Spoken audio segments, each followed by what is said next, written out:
everybody. Today I'm going to be discussing how to find the slope of a line on a graph. In particular, the graph that we're using today is a distance versus time graph.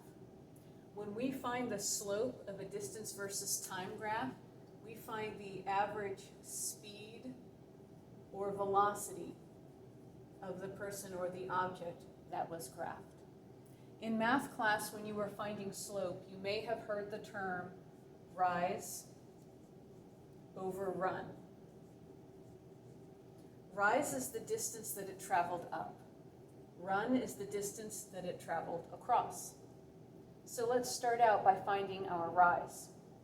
Our graph ends at about 40 meters. So we're going to write our final number. Then we're going to subtract our initial or beginning number. Our graph starts at about 10 meters. So we have 40 meters minus 10 meters. That's 30. Now let's find our run.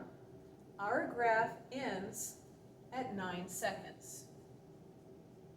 Our graph begins at 0 seconds.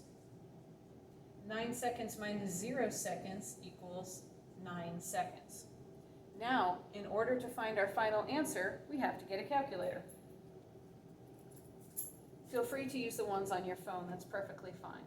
So we have 30 meters divided by 9 seconds, and our final answer is 3.333 repeating.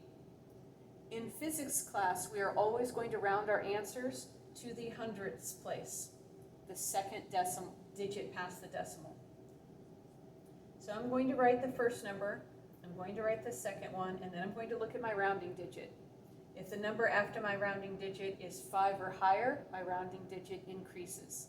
If the number after my rounding digit is 0 through 4, then my rounding digit stays the same. In this case, the number after my rounding digit is 3, so my rounding digit is going to stay the same. So my answer is 3.33 meters divided by seconds. We say meters per second. You must always include the unit or you will be marked wrong.